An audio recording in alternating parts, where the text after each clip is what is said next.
Come on in the room. Come on in the room. I am not going to be before you long. For those who don't know, I'm going to talk about business etiquette and collaboration. Business etiquette and collaboration. Let's get going here. I am actually pressed for time, so I'm going to go ahead and get started. And those who can catch it on the replay or catch it later on my YouTube channel. So who am I? I feel like I have a dark, hold on y'all. I'm trying to work out my, I feel like I have a dark shadow here. Okay. Now the light is right in my face, so that's okay.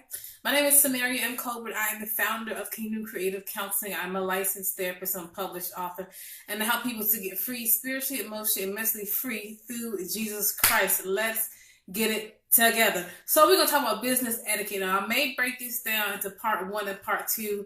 As I said, I am pressed for time. And not gonna be able to, I may not be able to get through all of it today. We're gonna talk business etiquette. This is a little bit different from usually traditional inner healing, emotional wounds kind of stuff. I did do a teaching on last Saturday. It was really good. What was it called? Oh, comparison. It was freedom from comparison. There's 2 parts to that. So let's get going here. Why is this important? Now we understand that God is going to connect us with right people who can elevate us to the next level.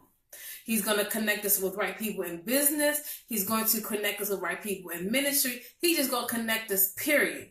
And there's certain things that you can do that will either solidify or get you favor versus things that you do that indicate that you're not ready for. It's really important when you're working with people that you begin to understand how to dictate and how to interact in a way that is going to get you what you want. Okay?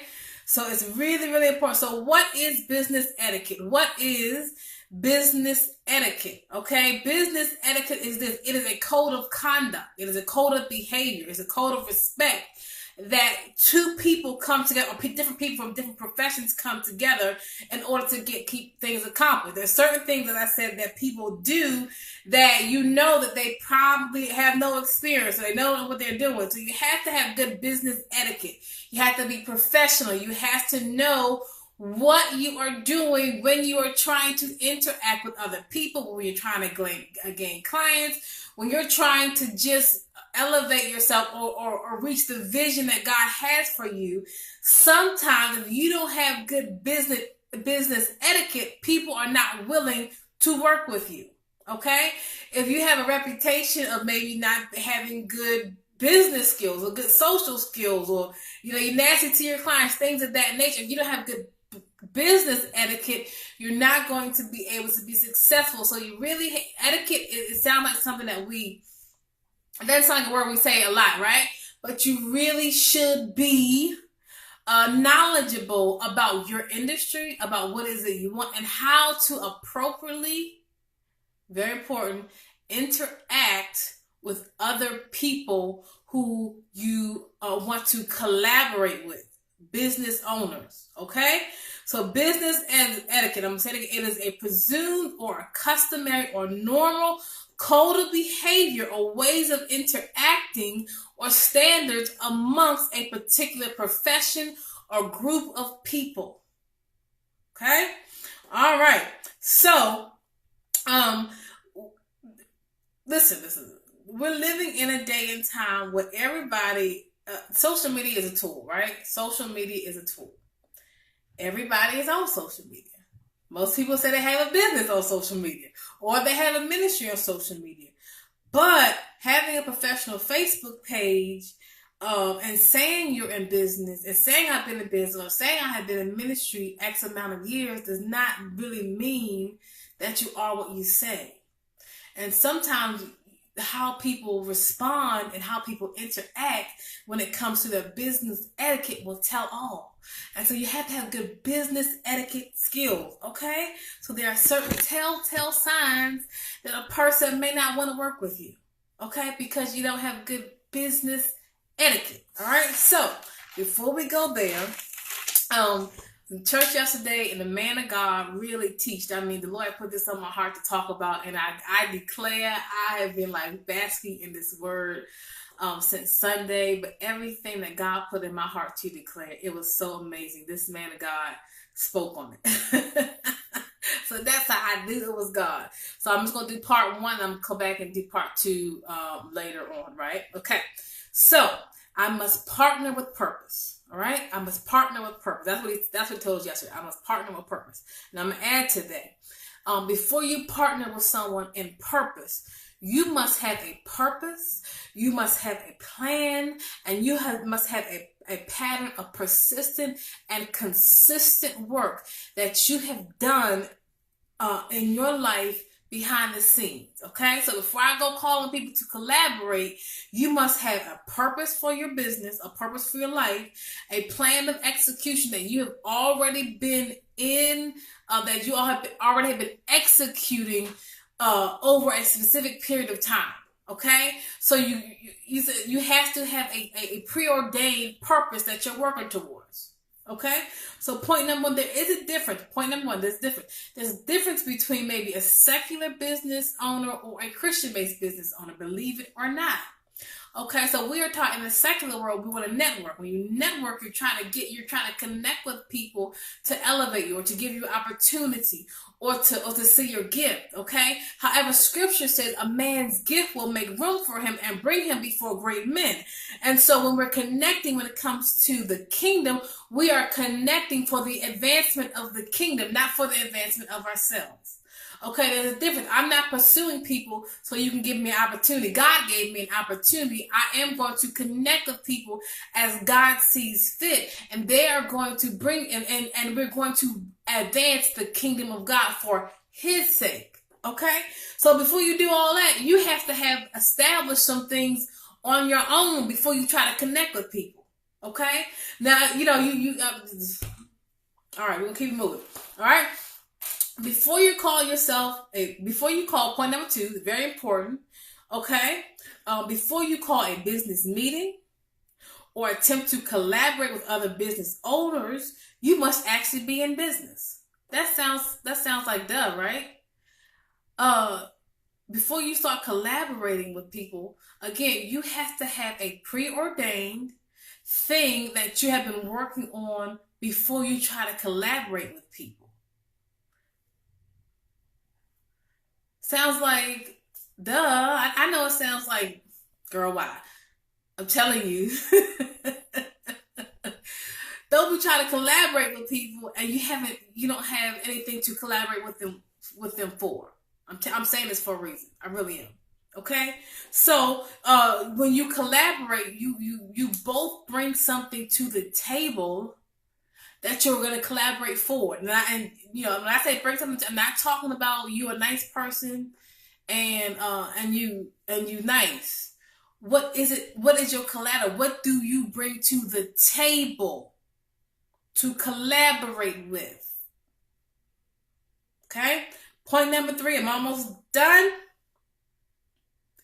In order to have a business, now I'm getting to business etiquette in a minute. This is before you get to the etiquette.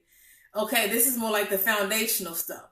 In order to have a business, you must be clear about your product, your service, and your talent that actually brings you to the table. What do you actually bring to the table? Okay? What do you bring? Because what happens, we are trying to pursue people because we want them to bring something to us. We see people, we say, I want to work with you but what do you bring to the table? So in order to be invited, there's a whole saying nowadays, y'all know people saying this thing. They're saying, have a seat at the table. I want a seat at the table. There's nothing wrong with that, but I'm breaking this down from a business perspective. Why would anybody invite you to the table? What are they inviting you to the table for? What do you bring to the table to get you invited in the first place? A man's gift will make room for him. I know some people think, well, I'm the gift because I'm the gift. What do you bring to the table? What do you contribute to the table to get invited? Okay? Hey, Patrice, hey. So and then the reason I'm saying this is because let me just be transparent. So I had this business, and last year, sometime my business started growing and it was great. And the Lord began to speak to me, and He began to say about how He was going to open up doors for me, and my business was going to increase. And He specifically gave me this word. He said, "You're going to have to be more strategic about how people will interact with your time, or set boundaries, basically, of how people will interact with your time." Paraphrasing what He said, set boundaries or set perimeters is the word He used of how people will interact with your time. So I'm going through life. My business is growing. Last year is growing. I'm thankful to God for that. Doors are starting to open for me. And I'm saying, okay, thank you, Lord. Oh, so I know it keeps freezing. I'm not sure why. I'm just going to keep going and people can watch this playback. Anyway, I'm going to figure it out. But anyway, so the Lord began to say to me, you're going to have to make some changes, okay, of how people interact with your time. While at the same time, God is giving me, doors are opening. People are calling me, hey, you want to speak here? I want to collaborate here. I want to do this here. I want to do that. And I'm like, okay, thank you. But I started noticing a trend. Like there were some people who were serious. Like they were really serious about collaborating. They had their stuff in order. They were good. And there were some people that was serious, but they had no, you could just tell they had no real experience. They had no background. They had no experience. I'm trying to start turning this to a different. I'm not sure why my thing keeps freezing, y'all. I'm going to turn it this way. I may have to do this again because I'm not sure what's going on with my internet. I think it's my internet. Hold on. So anyway, so God began to speak to me, and He said that you have to be strategic about how people will interact with your time. Like I said, people started calling me, things of that nature. And I had specific things that just kept happening. I had people reaching out to me, and I couldn't really discern, like, okay, so who's serious? And they really had something that they really wanted me to help them to work on versus who was just kind of playing, like not playing games. They just didn't, they weren't really for real. And so, but again, doors kept opening. And then there's no shade to anybody. But then I had several incidents that began to happen that kind of solidified, like, okay, yeah, we really got to do something different. I had several people that missed, that had requested basically consultations, and they missed the call time completely. I had several people that they were supposed to show up at one point and they didn't show up. I had some people say, I'm gonna do a call, man. I do a consultation over the phone. They didn't show up. Okay, several times. Now let me tell you how this works for me. Because I am in business already. I am already in business. And I don't do what I do for money. Let's be clear about that. But I'm a business. This office is not free. What I do is not free. Like, you know what I'm saying? I can't offer free services because I'm in business. I have to pay for this. Okay. I have to make money. I don't do it for money. I'm not going to start my business with the intent of just, I got to make my money. I genuinely love what I do. But I'm in a position where I'm in business and I really need, and I'm seeing clients and I have insurance contracts and all this other stuff. Y'all know that if you're a therapist, you have these things, right? And so when I schedule people for a consultation, you have to understand the consultation is free, but I literally have to either not schedule a paying client to meet with me to have your consultation, okay? Or I had to schedule you really, really late for your consultation when I have a paying client that I either have to schedule around, not schedule, or I say, I can't meet with you on Tuesday because I already have a meeting scheduled. Can I meet with you either late or the next day? Okay. So when I'm scheduling people for outside of my other business stuff, outside of that, when I'm scheduling people, I generally have to make accommodations, and I started making accommodations for people on this end when they really weren't serious, but I'm kind of losing money on, not losing money, but I'm not giving these people over here who are paying clients priority because I gave everybody priority at the same time. I hope it makes sense. I gave everybody priority. You call me, that's it. And so I had to seek consultation for myself, and I'm a part of some Facebook groups. And these ladies are like way more successful than I am when it comes to business. And I kept saying, hey, this is the people are reaching out to me. And I don't want to like discriminate against people, but I don't know who's serious and who's not. There's some people that come at me, and the way they come at me, I automatically know that you're not really in business. You just kind of have a Facebook page versus someone who comes at me and they really, I can't really discern who's who. You know what I mean? But I know that you just cannot. I can't do that. I can't like not schedule somebody or keep having them make accommodations when I have clients that I'm actually seeing, when I'm actually in business, for somebody who just kind of thinks it's like, oh, okay, well, she just got wonderful, she just got time. Like, you know what I mean? I just call her tomorrow. If I schedule you at 6:00 for an appointment and you don't show up at 6:00, you don't get to just say, oh, I just come tomorrow. And so, but again, this happened several times. I had one person who missed the call time twice. I am like, you know what I'm saying? You don't understand. Like, I could have put somebody in that slot. That's gonna help me pay my. That's gonna help me pay my rent. Like, my business is growing, and so that's what the Lord spoke to me, and I started having to put in some real strong boundaries and perimeters of how people interact with my time. I don't even do consultations anymore. If you call my office, I'm gonna schedule you. You understand? That's how I am. I don't do. And there's some people even now to this day. True story. There's some people to this day I will not work with. They were just so messy. I will not work with. But they will say, "Oh, I'm in business for 15 years. I've been in ministry for." I'm like, but you don't understand basic business etiquette. And so this is what really transpired to help me to make certain adjustments when it comes to my business, because my business is growing and I don't have that free time anymore. You can't just call me up and say, hey, I want to pick your brain. Or you can't call me up and say, hey, what you doing? Or, hey, like, you know what I'm saying? Because my time is very structured. I have people that I'm actually seeing with my time. So I say it's not necessarily to brag, but to say that your business etiquette means something, and it dictates whether or not people will take out time out of their schedule to even deal with you, to talk to you, whether or not you get a seat at the table. Now, for me, I'm at a completely, it's only been a couple months, but now I'm at a completely different level. I don't have time for no foolishness nowadays. So if I know from gate you don't have anything to bring to the table, there's no reason for me to collaborate with you because I don't need you. Okay, I'm not saying it to be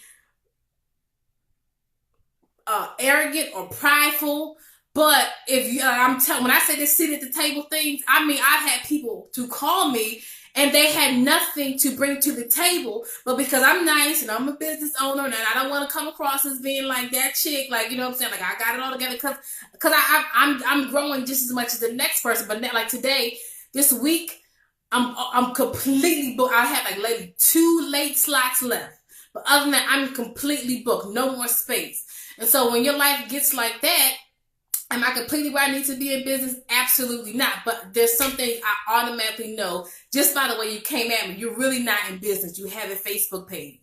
You have no clue. And so I'm giving these tips because I want people to be blessed. You want to be able to have a seat at the table. You want to be able to collaborate with people. You want to be successful. And your business etiquette is dictates whether or not other business owners will work with you. It dictates whether or not you'll have clients. It dictates whether or not your reputation is going to, whether people that will work with you, your reputation means something.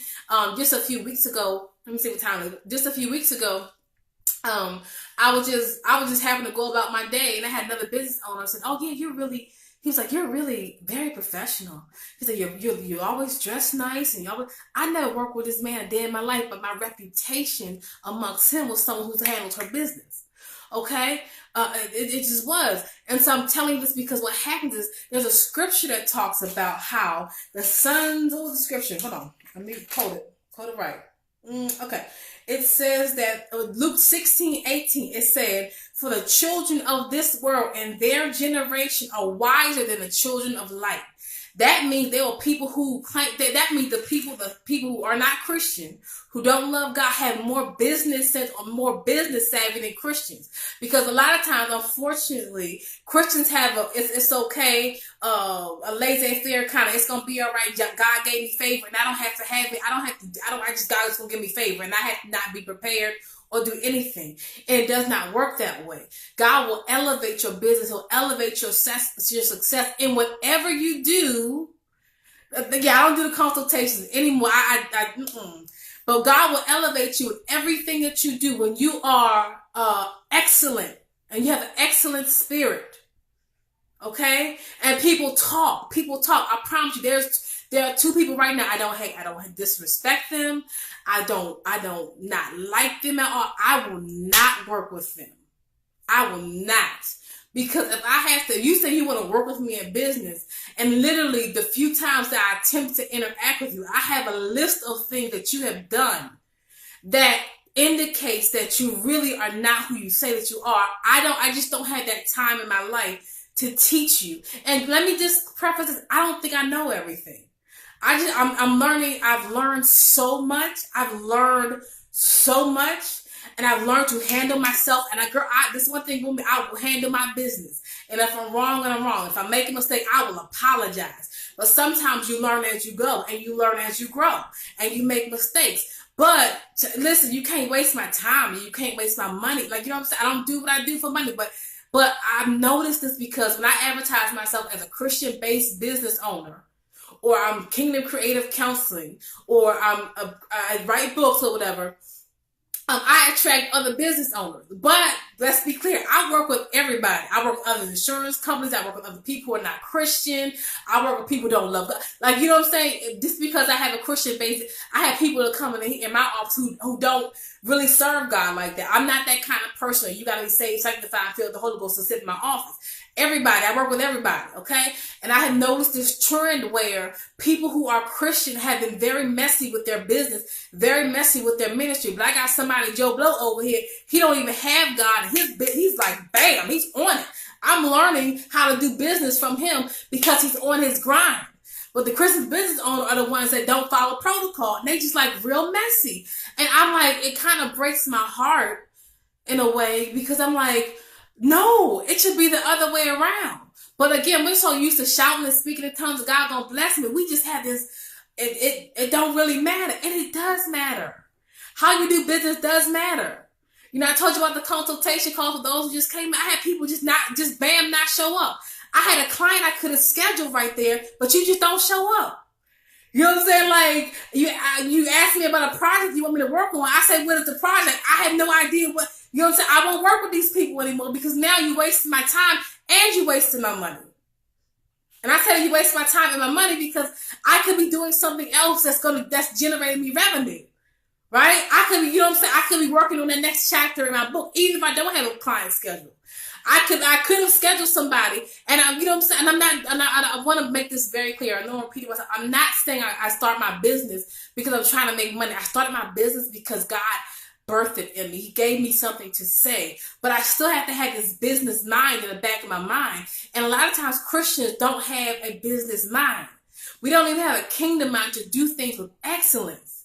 And I had to structure my business, and people giving me advice when I saw consultation. These people are not, so some of them are saved, but some of them weren't even saved. They were like, listen, this happens all the time. Let me tell you how to do this. Because I had to structure this, and there's nothing wrong with having structure. When you start growing in a business, everyone knows when you start growing in business, you really do have to set more perimeters. When you first start, it's like you're just trying to get a client. When you really grow, you try to get the client that you're supposed to get, not just anybody that is going to pay you. Like, you know what I mean? So sometimes I meet with somebody and I know it's not a good fit, or you need a higher level of care or something like that, then I may have to schedule you or give you a different different therapists to see, and that's okay. That's in any business. You meet people and it's just not worth the time. Like, it's just not worth it in general. Like, you know, for further to someone else. You see what I'm saying? So I don't have that mentality, like this public mentality. Just because you call me, then it's a go. It's not. So I just I'm giving these tips because I have business or people that say they're in business reach out to me, and you really are lying. You do not have a business. Can I be, listen, I'm trying to be mean about it, but you generally don't have a business, but you're reaching out for me to collaborate in business, but you know goodness well you really don't have a business. You have a Facebook page that you got some graphics made, and you want me to collaborate with you, and you are bringing nothing to the table. I'm not there and have accomplished it all, but why would I work with somebody who brings nothing to the table? And I'm bringing everything. You know, that's not a business relationship. That's a mentor-mentee relationship. Okay? Nothing wrong with being a mentor-mentee relationship. Nothing wrong. You say, I need you to mentor me. I'm not taking mentees right now because my time is limited. But one day, that's the thing I want to do. But you can't call a business meeting if you're not in business. And I'm not going to stop my business because you're a nice person to deal with you when I'm not going to benefit in any way from it. You're trying to pick my brain. I'm not trying to pick yours. But again, and the reason why I'm saying this is because I've had multiple Christian business owners come at me, but the secular ones that come at me, they got their business together. They're like, okay, this is what I want you to do. This is my business, and maybe we can coordinate. And sometimes it's a yes, and sometimes it's no. Sometimes it's a no just because the timing is off. You know what I mean? I have to stick to the task that I'm given. So before you start calling business meetings, call yourself a business owner, trying to collaborate with people, trying to do all these kinds of scheduled consultation calls. You have to make sure that you've already done things behind the scenes that gives you that your gift is going to make room for you and put you in that position. Okay? People, and I said this again, I'm going to say it again for those who just came in order to be invited to have a seat at the table, you must have something for them to invite you to. And so my Christian business people, Christians who want to be in business, we can't just be fly by night and just expect God to open up the windows of heaven and pour us out a blessing we won't have room to receive when you have nothing in your hand. One of my favorite authors, author Lynn Davis, said this. She said, God will bless the works of your hand, but you have to have a work of your hand for God to bless. We're seeking people for blessings, but we have to have something in our hands to bless. And I commend all these people who have passions and dreams, and you're going after it, and you're doing your thing. God is going to open that door for you. It doesn't matter what it looks like. You'll get from being underbooked to having one client to having multiple clients. You just keep being persistent. I'm a witness. You keep being persistent. You keep pursuing those contracts. You pursue those business owners. You guys already have something in place. You already have some stuff that you've been doing behind the scenes that's going to get you at the table. I'm also reminded of the 10 virgins. People don't think that's a business strategy, but it is. Okay, the 5 virgins who were prepared when the door opened, they were ready to walk in. It was the ones who weren't prepared that when they were trying to get prepared at the last minute, the door is going to open, but it's how you have prepared behind the scenes that dictates when the doors open, whether or not you will walk in. It doesn't matter what kind of business you have. I was just scrolling through Facebook the other day, and there was this woman on Facebook, and she said she made $60,000 a year making t-shirts. $60,000 a year making t-shirts. Now come on, somebody. But persistence, God will open up doors for you. Again, we seek ye first the kingdom of God and all his righteousness, and all these things shall be added unto you. Okay? So I understand that, but understand that when you are diligent, when you are excellent, when you keep perfecting your craft, you're going to school, you're going to trainings, you're going to development seminars, when you're trying to get better in whatever it is that you do, someone's going to invite you to the table, and you are going to have your gift ready when they invite you. They're not going to invite you because you're nice. They're not going to invite you because you can speak in tongues. They're not going to invite you because you're cute. They're not going to invite you. I'm not going to hang out with you because you're a nice person. I'm a nice person. I'm not going to collaborate with you because you're nice. I'm nice. That means nothing. God bless you for being nice. We need nice people in the world. That does not mean that you are ready to do business. Listen. But guess what? Again, y'all, I had to learn this because of the buffoonery that I kept getting. I was like thinking like, oh my God, like I'm in business. You don't understand. I just stopped a client that I was meeting with to talk to you. And you didn't even show up. I made the sacrifice. I won't do that again. I don't do it again. Again, okay, I'm almost finished, y'all. Like I said, I'm going to do part 2 when I really get into business etiquette. Okay, your business etiquette gets you contracts. It gets, listen, I had one contract that I got to, I'm on it. I'm on my contracts, okay? I had one contract, they gave me a person, I keep calling, but listen, I just want to make sure I handle this contract rightly. Did I do this correct? They were like, she was like, yeah, girl, you're fine. I was like hyper vigilant about this because again, even for me, I have insurance contract, but when I'm getting these clients scheduled, I'm like, yes, I want to let you know this is what happened. Client showed up X, Y, and Z. Guess what? They're gonna send me more people when these people, because sometimes there's different ways of which people find me.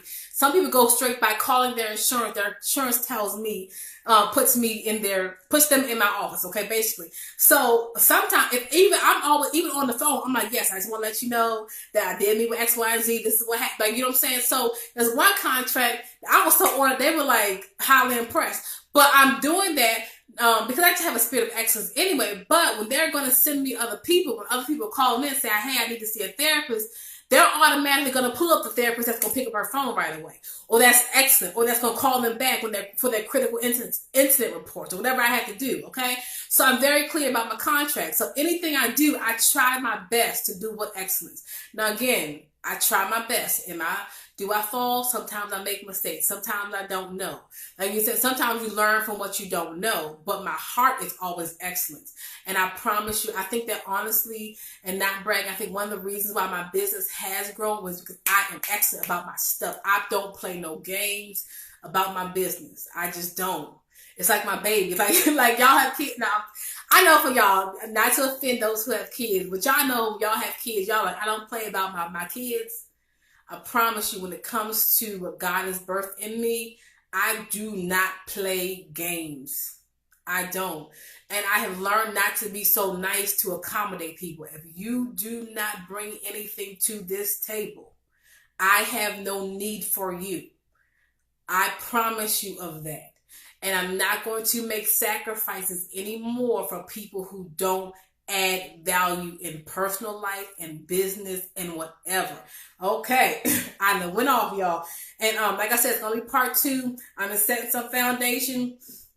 I said the difference between a secular business owner and a Christian business owner. I talked about how a lot of times Christian business owners, unfortunately, we don't have the same level of excellence. And so I did say this on the other day. Those of us, tax time is coming.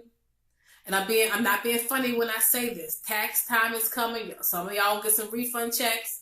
Okay, invest in a business coach. I am not a business coach. Okay, I know a lot about business. I say I'm a woman who owns a business. I'm not a business coach. Okay, I'm not a business consultant. I know some great ones. I have one actually down the hall from me who does excellent work. I know some people on Facebook that I know that I've met with, but you know how it is when life happens. But that I honestly could be like, listen, call her. She's going to get you where you need to go. But take time and invest in sessions with a business consultant or business coach that will teach you these things. Okay. So I say, in order to have a business, you must be clear about what you bring to the table. Okay. Now, when you are trying to reach out to business owners, okay, we business owners will put for collaboration, for contracts, for clients. Like, okay, let me say clients. Like for me, I have my own clients, but I always take people's cards.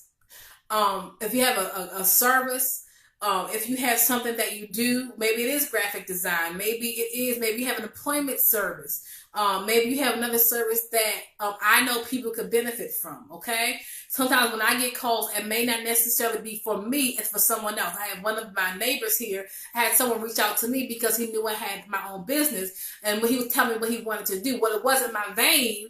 It wasn't really my vein. I mean, I could have sat down and told him, but I think he really needs to meet with a business consultant. So I gave his information to my neighbor who does really good. That's her vein, okay? And so my point I make with all that is that for me, even when I'm making referrals to someone else, whether it be a client that I have or someone who reaches out to me, if I can't get you what you need, I'm going to send you to someone else. However, I'm not going to put my name behind someone or say, hey, call this person if I'm not clear that you are so, like you said, that I'm not going to put my name behind something when your reputation is off. That's one thing another therapist taught me. She said, listen, Samaria, if you had some issue and you're not clear, if that person's kind of messy, you don't want to associate your name or your brand with this messy person. So you have to be clear about that, okay? So when I'm making referrals, even if you give me your business card and it has nothing to do with me, I'm not going to hand that person your information if you were kind of messy around me. Like, you know what I'm saying? Like, I know I'm not the end all be all. I'm just telling you what my logic is. So when you reach out to business owners for collaboration, we will always put you in a category, okay? We will put you in a category without your permission. We will not tell you that we put you in a category without your permission.